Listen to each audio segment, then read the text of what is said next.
Welcome, one and all. It's another episode of GOATQUEST, and we have back behind the microphone the force to be reckoned with, Thomas Edward Beer, former Detroit Lion. How you doing, Tom? Goat in my own mind. Let's crack 'em and cheers. Cheers with some Diet Coke, maybe a little bump. A bump. A bump. Interesting. We don't have a bump, but there's a bump outside. Interesting. We could get a little of that brown liquid. Nah, we both got stuff to do today. Too much to do today. Yes. But you mentioned something interesting off the microphone, and that is that when the clock strikes certain digit, 9:30. when it hits 9:30, Yeah. regardless of the drama level in the game that you're watching, And regardless of who I'm with, who you're with, doesn't matter.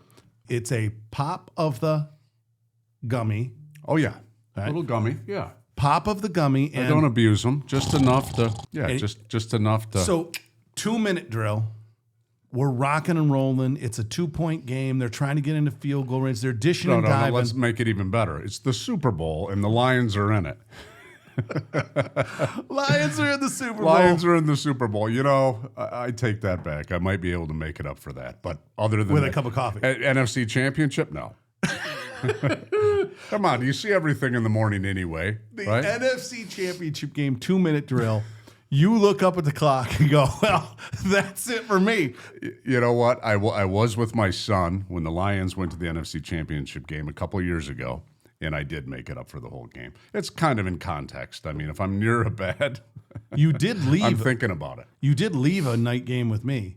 Oh, yeah. You bailed. Oh, no. Half the football. No. You bailed from, No. from an actual live product. We Yeah. were in the stadium. Yeah, it's You time to bailed. go. We gotta Time go. to go. Yeah. We gotta go. It's Yeah, 9:30. halftime. You know, those things are so loud. I'm old. It's a night Shit. game. Yeah, You got to get out of here. yeah, What do you mean? What do you mean we're staying past the Yeah, half? you want to beat the traffic? We're good about it.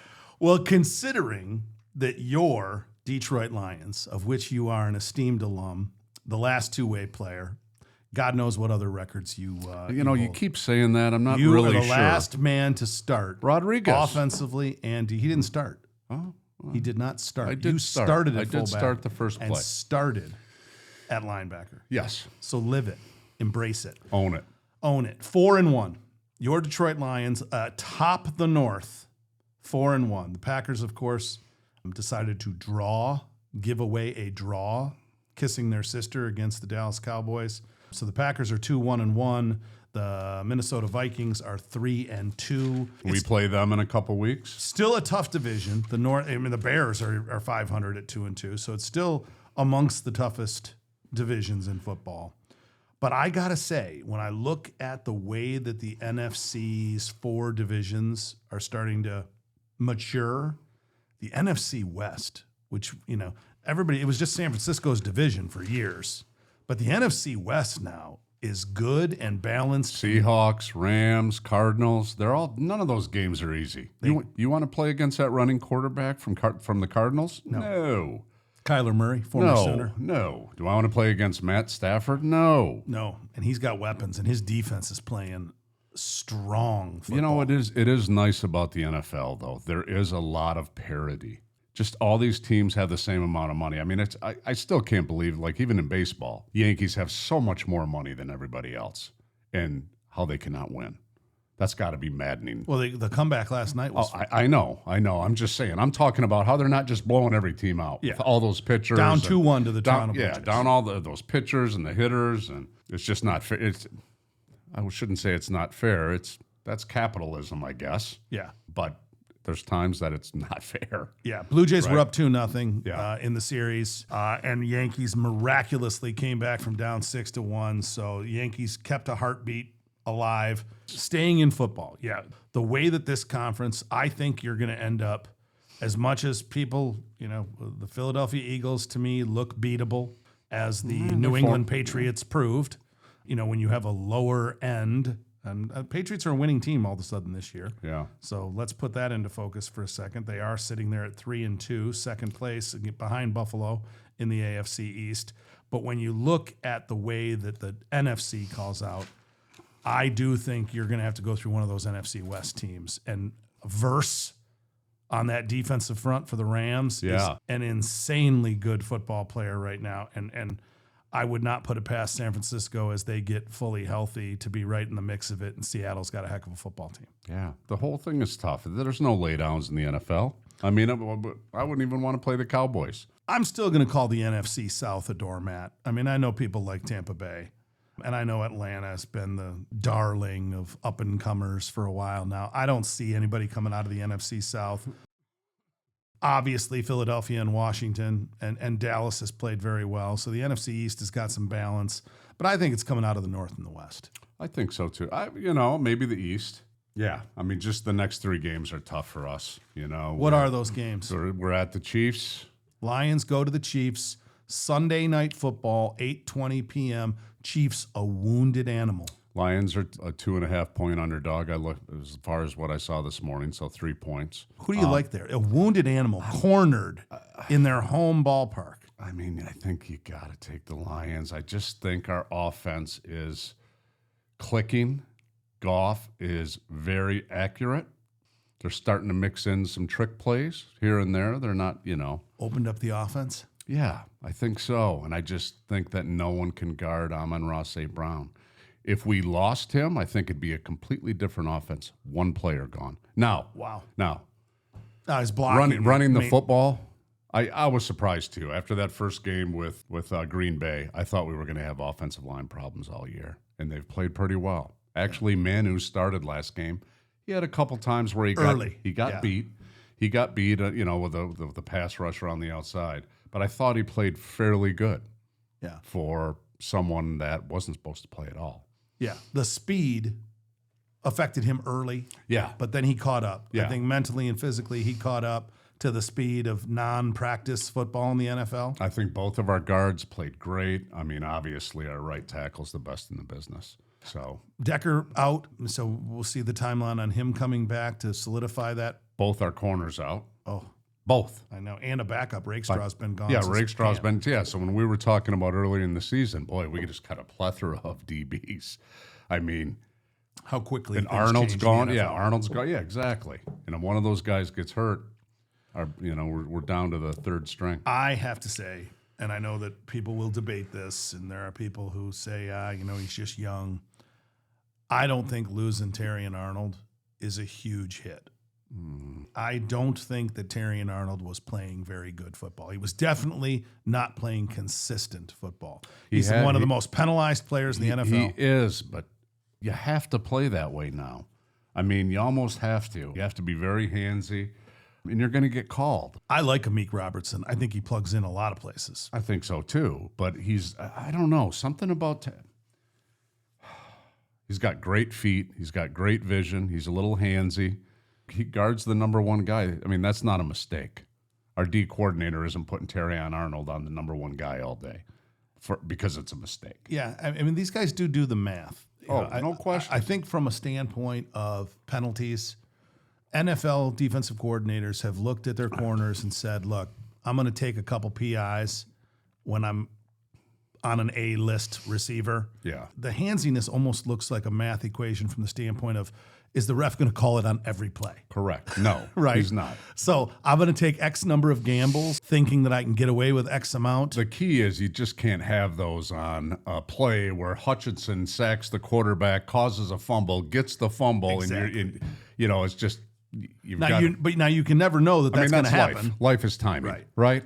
Life is timing. In business and everything, it's timing. A couple of those were tough to deal with. And I think that's across the NFL. Everywhere. Across the NFL, they're doing the mental math on I can get away with X because they're never going to call it on every play.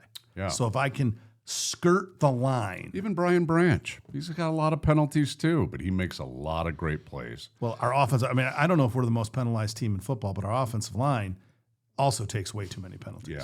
Yeah. Losing our center for retirement.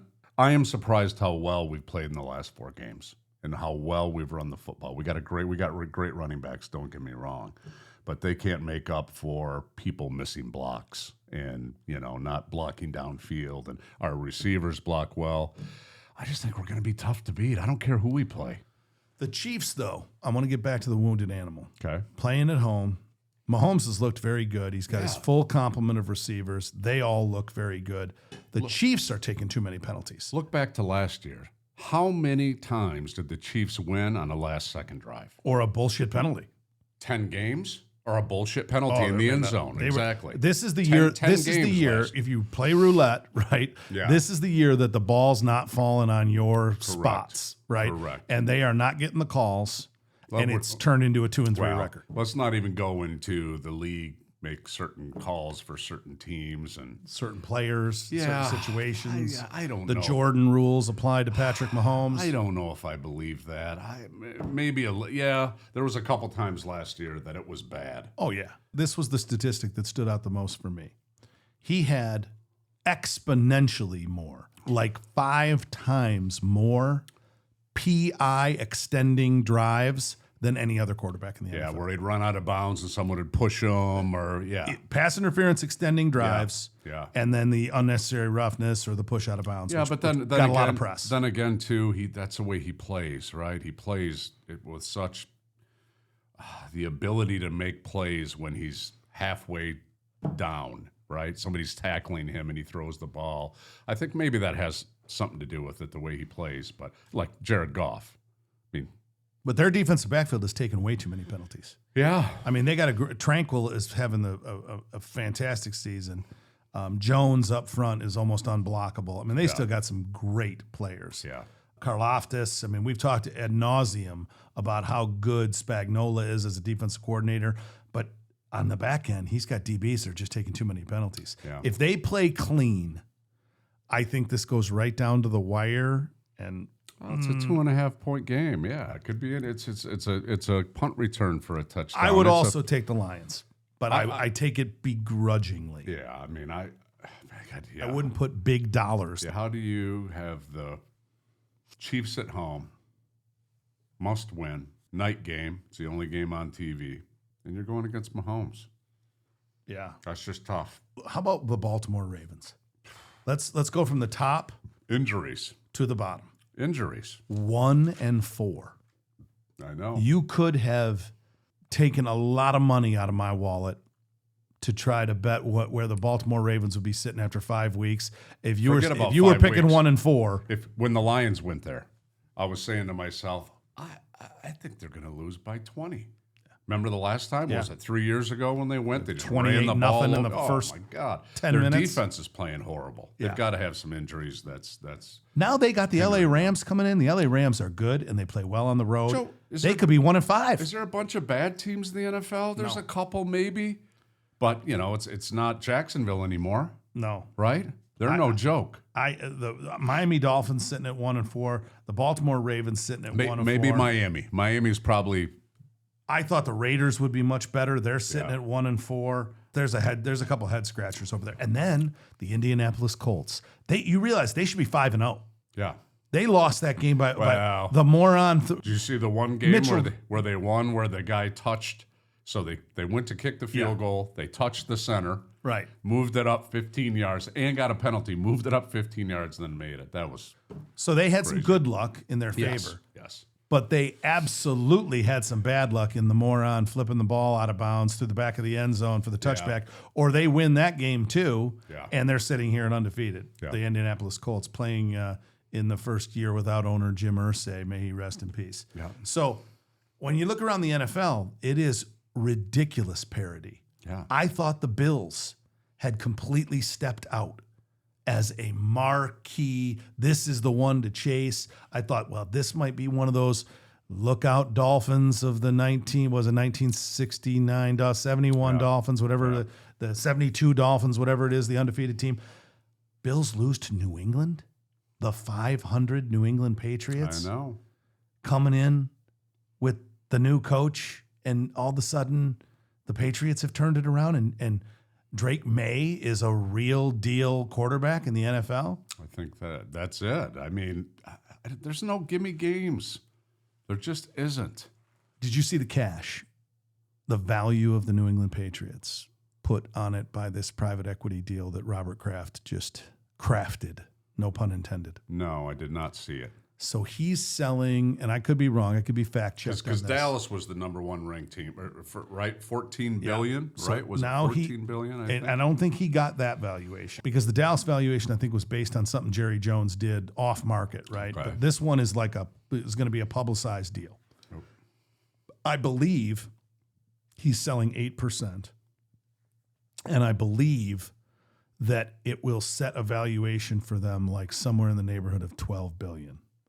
He bought this team for $178 million in our lifetime, Yeah. right? Not 100 years ago, Yeah. not 50 years ago, like Probably in the 30, 90s, Yeah, 30 years ago. right? In the 90s, he bought this team for $178 million. They are worth $12 billion plus. Well, I think we talked about this before, but I can't remember who told me. But every year, each NFL team, before the season starts. If you're going to cough, sniffle, you want to break wind? I'm on a or podcast. Is there do you a want me third to or do? fourth? Yeah. Okay, go ahead. Well, I missed it last week because of COVID. You got to get it all in. You get A what gurgle. You get what you get. Here, we're going to. You don't like it? Have a sip of my. But Let's get before the every season noise out. starts, every NFL team gets $250 million. This is probably 3 or 4 years ago. Is it 350? 350 million? They get it deposited in their bank account before the season starts. Yeah. Yeah, every NFL team. The That's television deals, Yeah. the international deals with these Yeah. international games that they're playing. You got to wake up at 9:30 a.m. to see them playing in London and Just Ireland the other day. Just a different world. The amount of money that's thrown around now is just crazy. It's there, though. I think game of the week is definitely the Lions and the Chiefs. Oh, no Even though the question. Chiefs are under 500, I think everybody's going to be tuning in for Sunday Night Football on the cock, the Peacock. Peacock is where that Is that where it is? That's what they say. That's what the kids say. They say you can tune in on the cock for that game. Okay. And then the San Francisco at Tampa Bay game is a big game. Two teams atop their divisions. So San Francisco's going into Tampa Bay. I figured maybe we call Kados and he gets us in. No. He's in Miami. So, he moved over. You're He's in right. Miami. You're right. We can't get Pistol Pete. No. But he will call in and give us some picks. Moranic. He will give us some picks. Moranic's in Tampa. Pistol Pete did come in, and he did take the Tampa Bay Buccaneers at home against San Francisco. He said, lay the points. Baker Mayfield is going to light it up. It's a shoot 'em up. It's a cowboy story. He's going to come into town, Old West style. And they got a backup quarterback plan, right? Yeah, it's Smoke City. So that's the big pick is lay the points with Tampa Bay. And take the Lions. And we're going to take the Lions. Yeah. What about Monday Night Football? Ben Johnson, former Detroit Lions offensive coordinator, at the enemy who took him out of the playoffs, ruined his Super Bowl dreams with the Lions, Washington Commanders. That's the Monday Night ABC I game. don't know. When I watch the Bears, they just look kind of average to me. I don't know. I do think the young quarterback's improving. Yeah, a little bit, but I don't know. He's not painting his nails. Caleb Williams has decided he wants to study the playbook versus his fashionista responsibilities in social media. Okay. So we've turned that corner. Washington Commanders, is Daniels back for this game? That's the big question. What does he look like? I think they're a different ball club, obviously. Oh, yeah. And he changes the game considerably. I mean, when you look at the Cincinnati Bengals right now, they can't find their ass with both hands. So we're picking good example. No Joe Burrow, no wins. But we're picking the Lions. Both of our starting cornerbacks are out. That's why I said you might want to rethink your. And Brian Branch is dinged up. I don't know. It's a tough one. Yeah, I'm sticking with the Lions just because of the offense, but I think we're going to have a hard time stopping anybody on defense with both our corners out. Well, I don't want to go back into the piss poor defensive effort that we showed in the playoffs and trying to struggle to keep teams from under 40 at the end of last season with 6 starters out, but we're going to be praying for the Lions. That takes us over to college football. And what in the world does the college football landscape look like for this week? As we have discussed, there really is 2 divisions, 2 conferences in college football. Those 2 conferences are the Big Ten and the SEC. Now, there has been a party crasher, and that party crasher is the Miami Hurricanes. They slot in at number 2, and they've done some good work.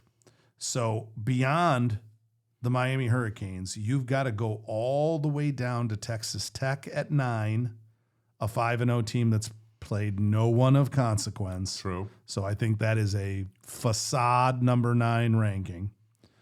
And then you've got to go all the way down to 13, Georgia Tech, to find another ACC team. Notre Dame at 16, independent. BYU, Virginia are the next 2 at 18, 19. The rest of those teams across the board are all SEC and Big Ten. Yeah. And you had some losses that took some teams out of that mix that people I still think Texas will end up being there. I think Oklahoma's got their handful this weekend in the Red River War. Mateer is trying to lobby to get back. I don't think Venables is going to play the quarterback. I think it's going to be Hawkins starting that game. It'd be very difficult for me to predict Oklahoma to win that game with Hawkins at the helm instead of Mateer. I think it would have been a tall order to win in Texas when they're this wounded, when they're coming off this situation. I think the number 1 game is Ohio State and Illinois. Going into Illinois. It's at Illinois. I like Illinois. I mean, Ohio State's played good, and they've got a lot of great players. But that home field advantage, it matters. You like Illinois. I like Illinois. Yeah. So you are looking past Illinois' loss to Indiana, even though they got boot stomped, curb stomped. They did. You think that they're going to recover and put up a fight against Ohio State? Yes. I'm going to take Ohio State. I'm going to take Ohio State in every game until they set foot in Ann Arbor, Michigan, because that is their kryptonite. Yeah, no kidding. Last year was crazy. We were watching it at Joe Hood's. We went over and watched it at Dr. our Hood. Dr. Hood. Shout out. Dr. Hook. To Dr. Hood and his pool parties. He doesn't even know how to get on the internet, by the way, so he'll never see this. Is he still thinking of it as the World Wide Webs? Yeah, World Wide Webs. Yeah, yeah. The www. I don't need that. I don't look at that. Well, he's got a lot of good things going for him. He wrote a book. I think his book. He did write a book. His script and book. I think it was about football. About the high guy's school a football player, right? But then he ends up. I can't remember. I didn't read the book. Did you read the book? No, I haven't gotten it yet. I thought he was going to send me one. He hasn't sent me one. It's on the way. You have one? No. And haven't rented it? I do not. Okay. But I wouldn't have read it. Yeah, I'm going to wait for the movie. Yeah. Are you going to wait for the movie? Okay. Oh, yeah. So getting back to the Big Ten outlook, the bigger game, in my opinion, is those Indiana Hoosiers. And Oregon, yeah. That beat Illinois, that have to go out to Oregon and see what the Ducks have for them. And I think Dan Lanning's going to have plenty for Sig Nasty. So is it Oregon or Oregon? It's Oregon. It's Oregon. Yeah. You say Oregon. I say, yeah. It's the thumb dialect that I've got, yeah. I like the fact that you say Oregon. Why? Because it makes you look smart? Because it denotes the true hillbilly essence of what you bring to the podcast. Hey, it's where I'm from. What are you going to do? The thumb of Michigan. Cornfields and pig shit. In the thumb, do they, the same way that once you get north of West Branch. Don't start making fun of the thumb. No. If you're going to do that. I love thumbers. Oh, you do? Yeah, I love thumbers. They liked you a few years ago. Oh, yeah. They were the Herschels and the You're Bella Vista. They love me up there. Yeah. When you're completely encapsulated by water, I'm the guy you want on your team, right? Because I'll get you. Why? Because you can float? Because I can defend the perimeter. All right? That's the bottom line. So when you get up past north of West Branch, for people who are not from Michigan listening to this, you drive I-75 north, you get to a town called West Branch. That is kind of where people say you're up north. Yes. You got to West Branch, you're now up north. People don't think of the thumb as up north. Thumb is its own universe. It is. As you can see from the gentleman sitting across from me, a thumber. So when you go up north of West Branch, they start to call us from downstate Flatlanders. Oh. It's a lot hillier up there in the glacial part of northern Michigan. So the Irish Hills are down south, but up in Wexford County, it gets the Cadillac area. It starts to get, and then the mountains of northern Michigan. I wouldn't call them mountains. The very large hills of northern Michigan. Yes. They call us Flatlanders. Do thumbers call people who come up? Or fudgies? That's the other one. Fudgies is that's kind of a Harbor Springs Petoskey thingy. Fudgies, because a lot of rich white people come up to Petoskey and Harbor Springs, and all the people that live up there call them Fudgies. In the thumb, I got no use for rich white people either. yeah. Yeah. In the thumb, the thumb, no, they're just city boys from downstate. I enjoy all kinds of people, all socioeconomic classes. So And the UP is a wholly different story. the UP, That's I love Upers. I love Thumbers. It's its own state. I love rich people. I love all colors and creeds of people. I just like meeting people. I like meeting a diverse, lots of people with lots of different opinions, because I'm fiercely independent, as you know, so I don't pick a side on any of these. I think the people who pick sides are the really dull ones. That's the new way of the world, though, right? But you can't be in the middle in anything nowadays, it seems. But as I'm processing this and taking it back, to me, that's what I love about sports. You can talk sports with almost anybody, any kind of ilk, right? There's some sport, there's some contest. I'm not a chess player or any of that kind of stuff, but like golf, right? The poshiest of the posh people are into golf in the whole country club. The people think that. I don't know. Just because you're at a country club, it's not that expensive. Well, no, but I'm saying like you go, soccer, it can be played by the poorest of the poor, right? You can play it in a field. Well, look at hockey. Hockey's really expensive to have your kid in hockey. Hockey's an expensive sport, but there are a lot of games on all ends of the spectrum. Yeah. Right. And as you and I have said many times, you're not going to find many NFL football players or any boxers or any mixed martial arts fighters that come from really wealthy families. No, it's very rare. Very rare. You got to be from some meat and potatoes, working class stock. You got to be someone that your parents really didn't pay attention to that much. They didn't care. My parents used to kick me out of the house and say, "I'm tired of hearing you. Yeah. Go shoot baskets." And there was this much snow out, and I used to shovel off the snow off the thing because my parents kicked me out of the house and told me to get the fuck out of there. That's right. And so when you watch these games, when we're watching these college football games, Big Ten, SEC, you go up and down the line of scrimmage. Yeah. You're not going to see a whole lot of mid six figures families. No, truck drivers. This is truck drivers. Dig. Now they end up getting NFL contracts and they change their stars significantly. Yes. Yeah. Right. Well, and but that happens to a fraction. Look at the UFC. It's such a small percentage. Look at the UFC. If you ever see Dana White talk about Conor McGregor, he's like, he just made too much money. He'll never fight again. He made too much money. Yeah. Why would you ever want to go back in the octagon? No. Right? Put your money maker, which is supposed to be between your ears. You got 400. You got 400 mil in the bank. Do you need to fight? No, you got a whiskey. You got a real estate holdings. All stuff. You got a brand. The company that he sold it for $500 million. Conor McGregor did. Oh my goodness. Yeah. That's That's not even the money from. That's the booze company? Yeah, I think it was the booze company. That Proper 12 or whatever it's called. I can't remember. But they said he sold it for $500 million, and he had to own half of it. That is a chunk. That is a chunk. Yeah, you're done.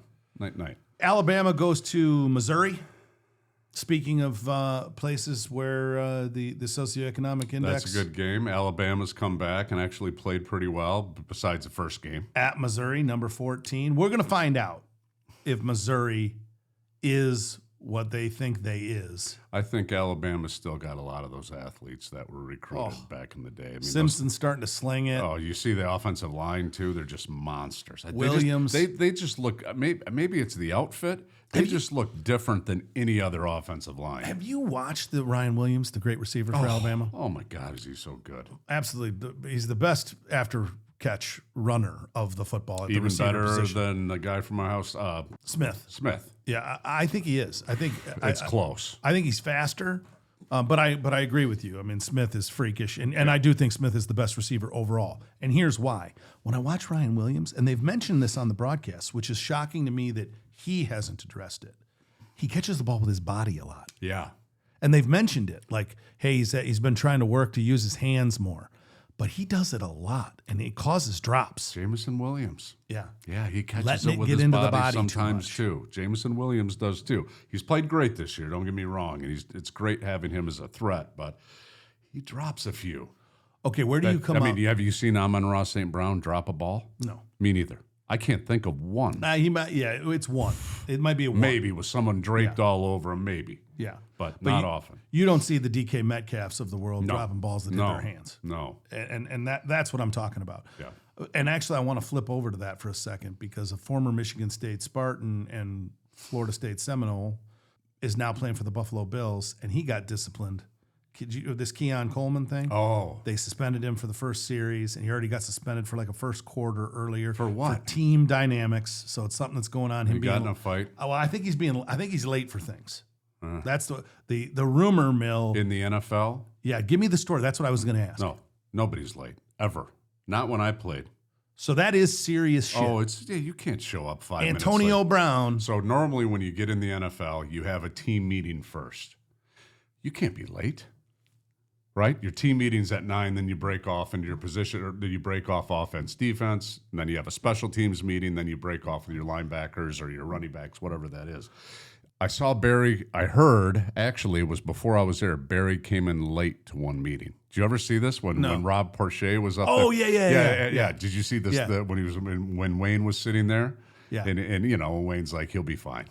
He'll be, just don't say anything to him. He'll be fine. Yeah. Because Barry used to, I've told this before, he slept through a lot of the meetings, but he never made a mistake. No, he knew what he was doing. Never made a mistake. Well. But no one else. I never saw one person walk in late for a meeting. I'm sure it happened. Maybe I didn't know a DB wasn't there. Okay. And they pulled him aside out, but you'd get caught. Yeah. Caught. So Keon Coleman.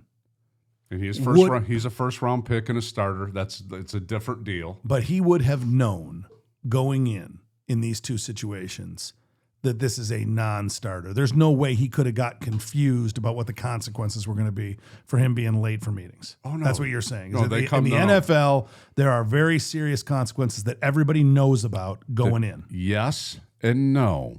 Okay, give me the no. If you're the bottom half of the roster, you better never. You got the ejection handle, and there's no parachute. Exactly, they'll replace you in 2 seconds. If you're a starter in the top half, you get a little more leeway. It's just common sense. Right. That's all right. I mean, you're gonna bench a guy that's your starting receiver. So he could have thought he had some wiggle room, and McDermott is a taskmaster and said no, thank you. I gotta believe Suspension. that. I gotta believe that McDermott does not allow people to be late. Period. And that's probably why he suspended him. I mean, there's certain guys like Wayne Fontes. He was a player's coach. And Barry could do whatever he wanted to do, and I'm sure there was other guys that could do whatever they wanted to do. But, most of the guys that we had, like Spielman, like Kolkowski, the guys that I played with, they were there at 6 a.m, even though there was a 9 o'clock meeting, right? They're watching film. So to be late. So let's bring it closer to home. Okay. University of Michigan at Southern Cal. What's your pick there? Michigan. I don't even know what the line is. Michigan at Southern Cal. Cal's horrible. You're taking Michigan. Yeah. I am going to take Southern Cal on the points. I know they're going to be getting points at home. What, like 7? I think it's going to come right. I think this one will be a wire beater. I think this is a 1, 2, 3 point game. So I'll take Southern Cal as long as they're getting 3.5 or more. Michigan State gets UCLA. UCLA coming off a big win. Upset Penn State. Nittany Lions shaking in their boots. The kid from Tennessee. They got the quarterback from Tennessee that nobody can pronounce his name. Alama Leva. Yeah. God, they just beat Penn State. Just beat Penn State, but they got to go on the long trip to East Lansing.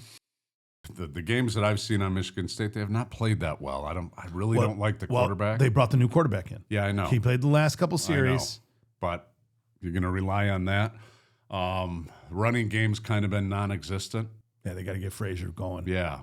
Marsh has got to get the ball more. Yeah, I mean, Velling, the tight end, has got to get the ball more. UCLA. I don't think that win over Penn State was a fluke.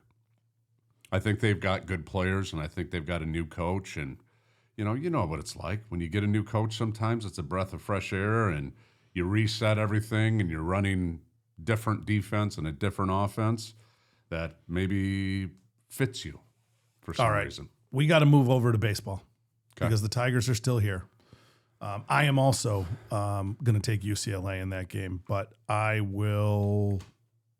Yeah, we'll press pause on that. I want to see this quarterback. I would take UCLA cautiously in this game. I want to see this Michigan State new quarterback, Milosevic, I'm going to butcher this kid's name. It's kind of one of your words. Milivojevic? Yeah. Milivojevic? Yeah. Alessio. Can I call him by his first name? Is that okay? Sure. Alessio. Alessio. I want to see Alessio play a whole game. He was 6 of 8 for 71 yards. He threw a touchdown. He threw a pick as well. But Childs has just not been impressive to me. No. So I want to see him before I call any judgment on what the Spartans can and can't do. I want to see that kid play a whole game. I think he's earned the chance to play a whole game, and Childs has unearned his starting position at this point. So yeah, that's where I think the Spartans sit right It's now. funny. I mean, you think, a guy runs a certain 40 and throws the ball 80 yards and kills everybody in high school, and you think they're going to be a good fit for your team, but you have no idea. I would actually say, Joe, if you look back even at your career, you were a better college player than you were a high school player. Certainly statistically. I think you were. Yeah. Right? The game fit you for whatever reason. Yeah.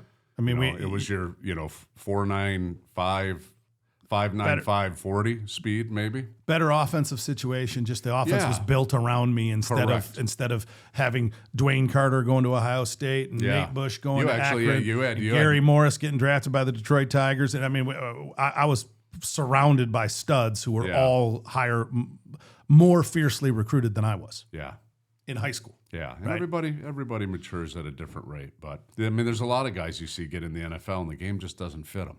Doesn't matter what you did in college. I mean, I beat, I'm not talking trash, but, when I made the team, I beat out 4 or 5 guys from Big Ten schools that I'm sure were great football players in college. And continued to beat them out for a few years. Yeah, and continue to beat them out, but they, didn't have what the NFL was looking for. Right. Well, the Tigers didn't have what their fans were looking for. No. They still have not won a game in Comerica Park in over a month now. Wow, is that right? So because of the losing streak and because all the wins against Cleveland were at Cleveland, Yeah. they have not won a game in their own ballpark in over a month now. Wow. And they're still alive. How huge is home advantage anymore? Obviously, in baseball, it doesn't matter much because the Tigers have proven that. Does it matter in football? I got to think it does. It definitely does in college. College, definitely, I think it does. But then, I can probably show you 3 games last week that, We're not hitting. I mean, look at UCLA. But anyway. The Tigers are not hitting. The bottom line is Flaherty didn't have his best stuff. Seems like one guy hits a home run off of him and a screw pops out of his brain and then he loses. He lets 2 more runs in. That's been his MO. Sadly, we're not getting our money's worth for that guy. We bought him back from the Dodgers, and it has not gone well. He has not given us the innings that we thought we were going to get. So then you rely on Skubal. Well, guess what? Seattle beat Skubal in Seattle. They got a couple of home runs from Polanco on that deal. But on our side, we're just not getting timely hitting with runners in scoring position until it's too late. We got some 9th inning runs. Yeah, when's the last time McKinstry had a hit? Yeah. I mean, is it 3 games? Riley Green. Riley Green Yeah, hasn't Riley had a Green timely, has no. He hasn't had a timely hit when it actually mattered in the moments where a game was in the clutches of opportunity. So I think the Tigers are in a real tough. Obviously, they're in a must-win. They're in a must-win for the rest of the way. Yeah. And I think it's a rock and a hard place here. This Cal Raleigh just smokes the ball. Rodriguez and Suarez are both playing great for Seattle. I didn't think we're going to beat Cleveland. Dan Wilson is managing this club for the Seattle Mariners. He used to date somebody that hung around Wayne State. Yeah. No. He was married to her, I think it's something like that. Something like that. We can blast from the past. blast from the past. The model here for the Tigers has got to be get up early and protect a lead. They need early hitting in the lineup, and they got to stop swinging for the fences at every at bat. Actually, this has become the problem with Major League Baseball. You got a bunch of guys who only think about swinging for home runs instead of getting people on base and moving base runners around. But if you look back to the Cleveland games too, even though they were 1-1 in game 2, and I think it was the 7th inning, and they scored 6 runs in the 7th inning. So, who knows? It's so hard to hit a baseball. I can't imagine consistently having to hit something like that. No, it's a tough. I mean, But obviously somebody can do it. It's just not us. It's one of the hardest things in sports. Yeah. But it's insane to me that nobody hits 300 anymore. Yeah. Nobody hits 300 anymore. Yeah, if you look at all the Tigers are up, they're 274, 250. All the leading hitters in the league are in the high 200s. Are they really? It's stupid. Aaron Judge is like the only American leaguer who goes through the season with a 300 batting average. It's Has stupid. pitching got that much better? Maybe pitching's got better. The excuse is, okay, that you now have pitchers that are specialty pitchers, and they make changes much more rapidly than they did in the past. Yeah, how lefty, righty. Well, no, remember how many times? I think they had 7 pitchers in the Cleveland game, one game. I don't remember that. You'd have 2 or 3. Right. So you're pitching to matchups now. So that's what the baseball historians say. The reason why batting averages are down is because you got so many specialty pitchers pitching to situations. I disagree. Okay. I know that is true, that a lot of big game pitchers wanted to pitch 7 or 8 innings back in the past, right? So you'd get them at the end of the 7th or 8th, and that would help your batting average because they don't have the same stuff that they had early on in the game. That's the traditional thinking. But they've put the pitch clock in place. Yeah. These guys don't have all day to throw the ball now. Yeah. They got to get up there and throw the ball. Yeah. And so it does make the game much more enjoyable. It does. It has sped up the game. I don't think that affects hitters that are game and ready to swing the bat. Well, maybe it does. It never affected me. Let's put it, I mean, as a first person, former baseball player, it never affected me to have to get back in the box and get ready to hit. Matter of fact, taking the thinking out of it sometimes and reading the ball out of the hand and just worrying about reacting to what you're seeing out of the hand, not trying to guess of what is he going to throw me next. Just trust your eye, right? Yeah. And watch the release point of the ball. Guessing always got me into trouble. So if that's the way batters are looking at it, then I don't think this is a bullshit story. Like, I just think that guys are swinging for the fences. Everybody wants to try to hit for big statistical numbers because that's how they get paid. Yeah. And the Tony Gwynns of the world, the Rod Carews, the Robin Younts, they don't exist anymore. The guys who will just hit the ball, put it in play, get solid contact, move the runner over, lay down a bunt once in a while, get a sac fly when you need it. You don't see those guys anymore. Yeah. Nobody's moving base runners, and that's what the Tigers need to do to win this game. One thing that's always the case. The game is always changing, right? You know, you say how much more can it change? 10 years from now, it's going to be totally different than it is now. So is football.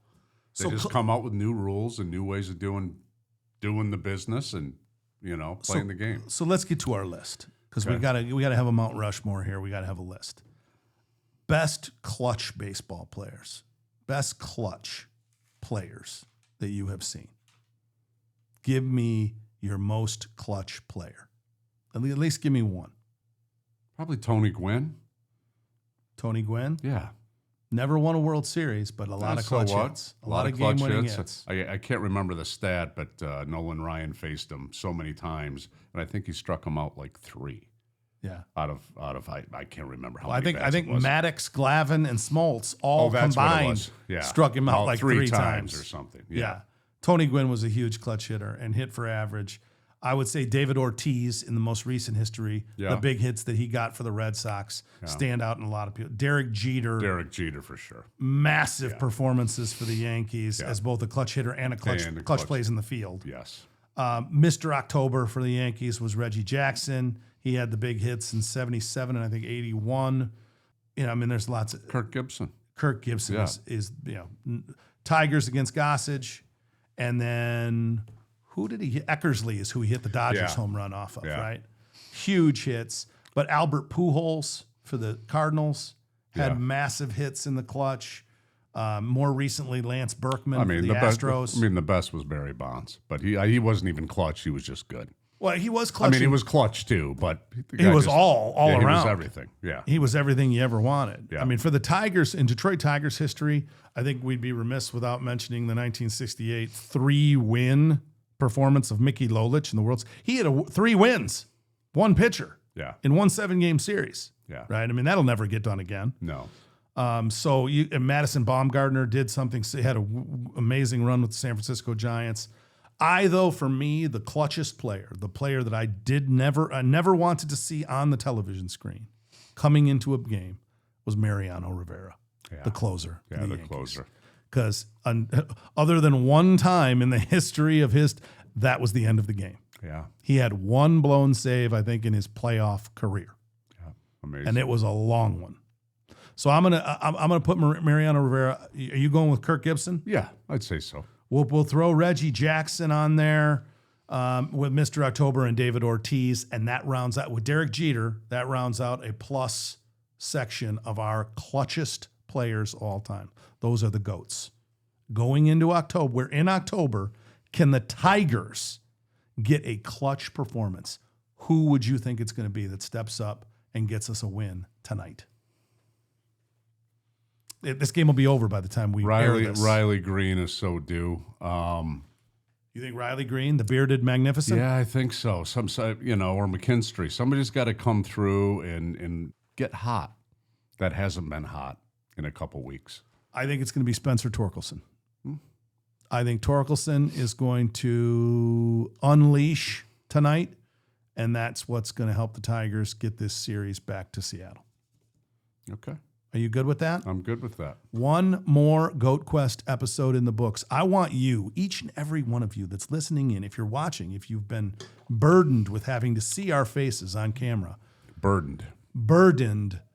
Please go out into the world. Follow us, but go out into the world and be the GOAT at whatever it is that you're doing today.